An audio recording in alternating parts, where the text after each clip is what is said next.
Salam alaikum wa rahmatullahi ta'ala wa barakatuh. Aujourd'hui, je traite avec vous matrice d'une composée. Proposition.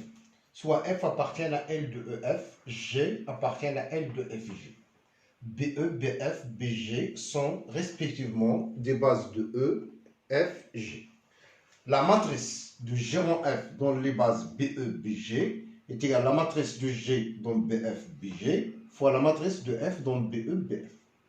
On va essayer de démontrer ça. C'est-à-dire, en fait, la matrice de la composée, c'est juste le produit dans le même sens. La preuve est axée sur le résultat suivant. Si vous avez une application linéaire, vous vous rappelez là, qui appartient à L de EF, avec E, une base, BE, une base de F par exemple.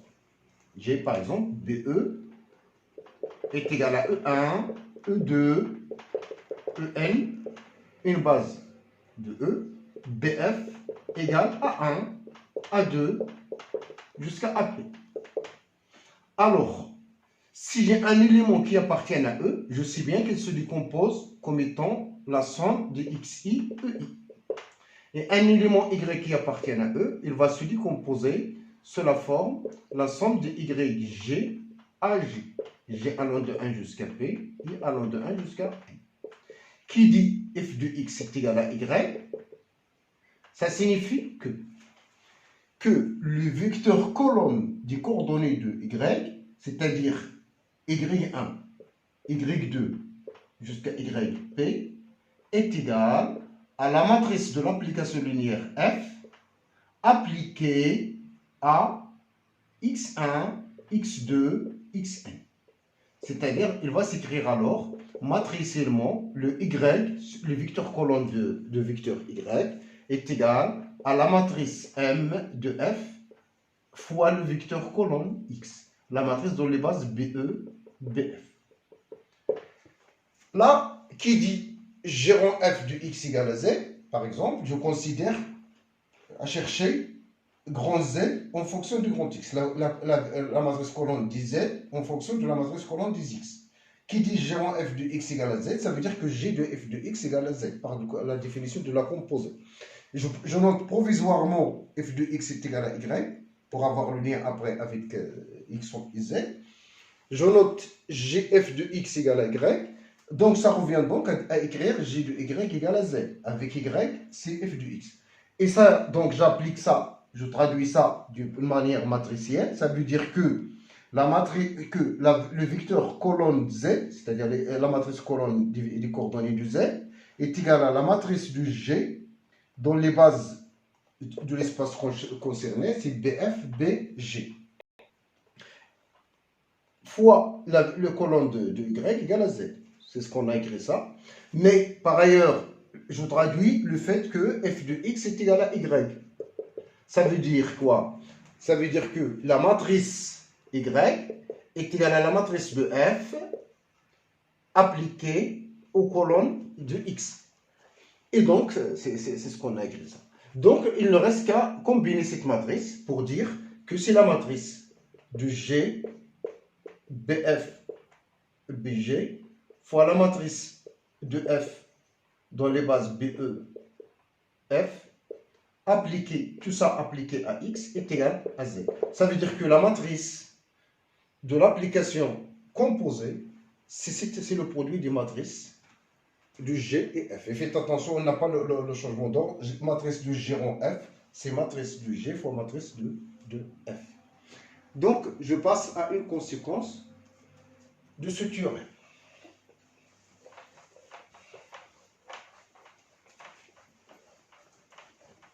On a beaucoup de conséquences. Conséquences.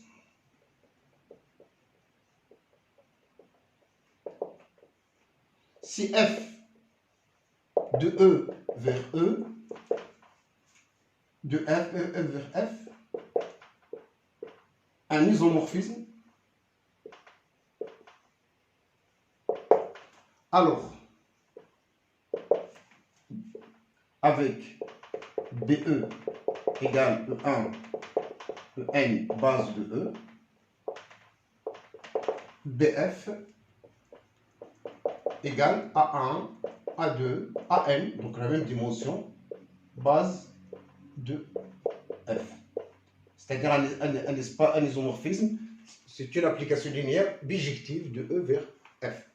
Alors, la matrice de F-1 dont les bases B, bien sûr F-1, il est défini de F vers E, donc je dois écrire BF, BE, est égal à la matrice de F, BE, BF, le tout moins 1.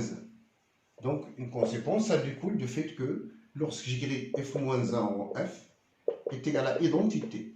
Le départ de F ici, c'est E, donc c'est identité de E. Alors, donc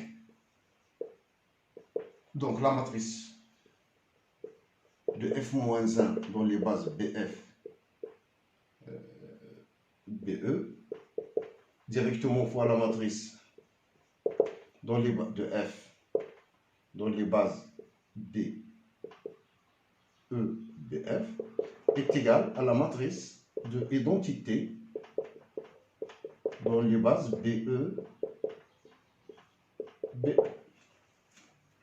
La matrice de l'application identité, c'est la matrice unité, c'est la matrice qui contient des 1, c'est-à-dire c'est IN. Et donc j'ai le produit de deux matrices égal à IN.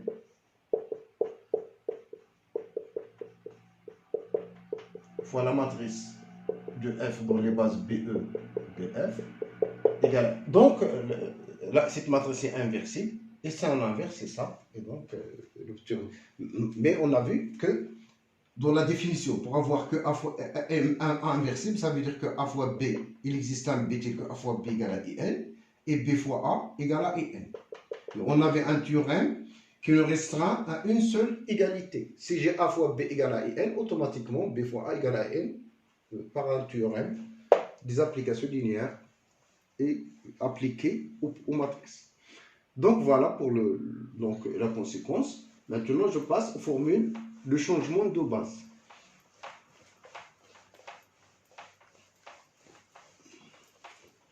Donc, formule de changement de base.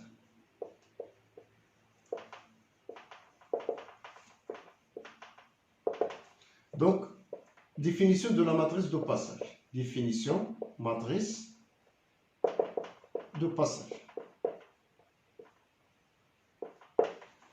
On appelle, donc soit BE est égal à E1, E2, EN, B'E égale E'1, E'2, E'N, deux bases de E.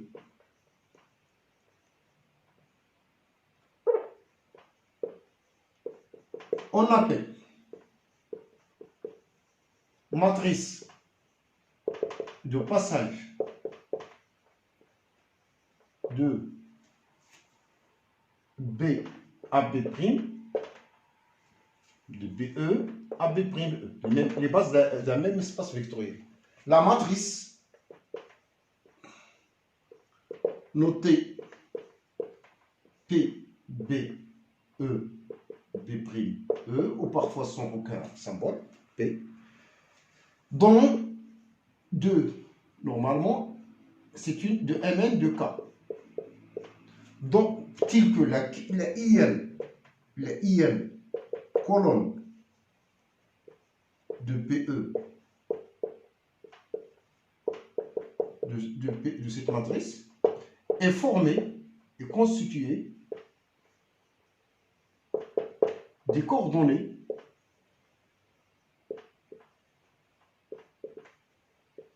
de vecteurs E'(I) dans la base BE.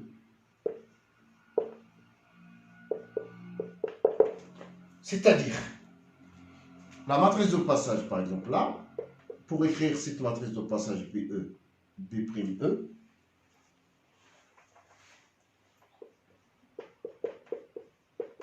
qu'est-ce que je fais? Tout simplement, je prends par exemple E'1. Je décompose dans la base E1, EN. E'2. Je le décompose dans cette base E1, En. Je l'exprime à l'aide de 1. Donc, en fait, P par matrice élément, P, BE, BE', c'est la matrice de l'application identity de E dans les bases B'E, BE. B'E, BE. C'est renversé, hein? Attention. Donc, c'est la signification de la matrice de passage. Donc, j'exprime les coordonnées de la deuxième base dans la première. Par exemple, si je considère par exemple E1 égale moins 1, 0, 1.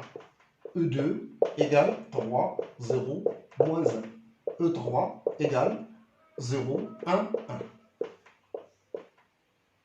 Je l'appelle E', E2. Montrer que E'1, E'2, E'3 est une base de R3. Écrire la matrice de passage. Écrire P, matrice de passage de B à B', et la matrice de passage de B' à B. Donc voilà. Donc on essaye d'écrire rapidement c'est quoi les matrices de passage. J'ai bien la matrice, B c'est la base canonique. B vous la connaissez bien, E1, E2, E3, base canonique. Le premier point, ne pose pas de problème. Car j'ai la matrice de passage de B à B'. Ça veut dire quoi? Ça veut dire, revient à écrire les coordonnées de B' dans la base initiale, dans la base canonique. B', j'ai le E1. E'1, il se décompose. Moins 1, 0, 1, ce sont les coordonnées juste dans la base canonique. C'est ça, ça provient de la base canonique. C'est-à-dire, l'élément prend ses coordonnées. C'est moins E1 plus 0, E2 plus E3. Et donc, la première colonne, c'est moins 1, 0, 1. J'ai ma première colonne. Moins 1, 0, 1. Pareil, la deuxième colonne, c'est 3, 0, moins 1. La troisième colonne, c'est 0, 1, 1. Donc, voici ma première matrice. Mais, la matrice de passage de l'autre, B', B, c'est autre chose. Il faut donc exprimer les vecteurs de la base B en fonction de E1' et E2' et E3'. Donc, là, j'ai créé un système de deux vecteurs. Un système de trois vecteurs. J'ai alors E1, E'1 qu'on a vu. J'ai créé, alors je commence à écrire le E moins E1 plus E3, ça donne E'1. 3 E1 moins E3, ça donne E'2. Et E2 plus E3, ça donne E'3. Donc, je cherche à exprimer les vecteurs E1, E2, E3 en fonction des autres vecteurs, des vecteurs E'1, E'2. Donc, à ce stade, c'est ce qu'on va faire. Je dois par exemple sommer. Si je somme là, il y a la disparition de E3 dans les calculs, j'obtiens directement E1. Donc, 2E1, je somme. Donc, 1 plus 2. Je somme les lignes. Moins E1 plus 3 E1, c'est 2E1.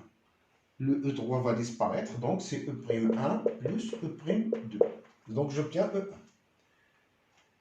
Je connais bien E1, donc j'obtiens E3. Donc, E3 est égal à E'2, peut-être moins E'2, plus 3E1. Donc, plus 3 demi, E'1 plus E'2. Et E'2, c'est E'3 moins E3. Donc, je dois manipuler maintenant les calculs. Donc, E1. c'est E'1 plus E'2 sur 2, c'est la moitié, E3. E3, donc j'ai moins E'2 plus 3 demi, donc moins 2 demi, c'est moins 1 demi, E'2 plus 3 demi, E'1. Donc, le E2, c'est alors E'3 moins E3. Donc, c'est E2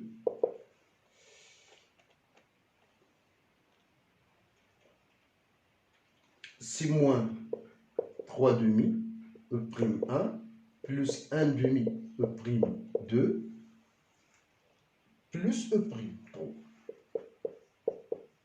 Et donc, ma matrice de passage, donc les coordonnées, donc j'exprime bien les vecteurs E1, E2, E3 dans la base E'1, E'2, E'3. Donc là, je pose les coordonnées, c'est 1 demi, 0. L'autre, moins 3 demi, 1 demi, 1. L'autre, donc 3 demi, moins 1 demi, 0.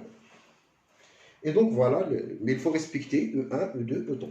Donc l'ordre des vecteurs, toujours la base, influe sur les coordonnées, donc il faut bien ordonner les vecteurs. Donc j'ai une conséquence.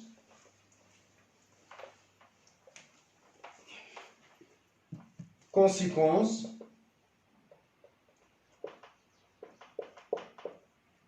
La matrice de passage de BE à B'E, c'est la matrice de passage, si je renverse B'E, BE, le taux moins 1. La matrice de passage de BE, B'E, c'est la matrice de passage, si je renverse de B'E à BE, le taux moins 1. Une autre conséquence, c'est le lien entre les coordonnées. Si on a F, si on a BE est égal à la base E1, E2, En, B'E égale A1, A2, AN, deux bases de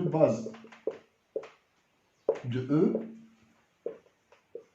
et si X égale la somme des XI, EI, est égale 1 jusqu'à N, Y est égal à la somme des Y, I à I, c'est-à-dire j'ai des coordonnées dans les bases différentes, je peux lier les coordonnées de X avec les coordonnées de Y via la matrice de passage. Je sais bien que la matrice de passage de BE à B'E, c'est la matrice de l'identité de B'E à BE. De la matrice de cette identité, dont les bases, c'est un endomorphisme qui a X associé X. Et je sais bien, je mets le même X, je m'excuse là, le même X. Alors, l'écriture identité de E appliquée à X est égale à X.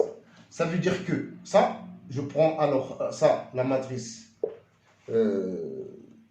Donc, si la matrice de B'E, BE, de appliquer, donc je prends alors, de quel X que je prends? Le prends X de départ, donc appliqué à X, X, la base de départ ici, c'est B'E. C'est la base de départ, c'est B'E. Donc appliqué à Y1, Y2, Yn est égal à la matrice dont les bases BE, BE. Donc est égal à X1, X2, Xn. D'où les colonnes de Y, c'est-à-dire dans la deuxième base, est égale à la matrice de passage de BE à B'E appliquée à X. Faites attention, ce n'est pas le contraire. Donc, j'exprime alors les coordonnées dont Là, B, c'est X, et là, c'est Y. Excusez-moi. Donc, le X est égal à P appliqué à Y. Voilà. Voilà pour le lien entre les coordonnées, la matrice de passage. Voici je prends là le X, voici, est égal à la matrice fois la colonne Y. Bon, j'arrête à ce niveau. Je vous remercie. Bon, on terminera la prochaine fois.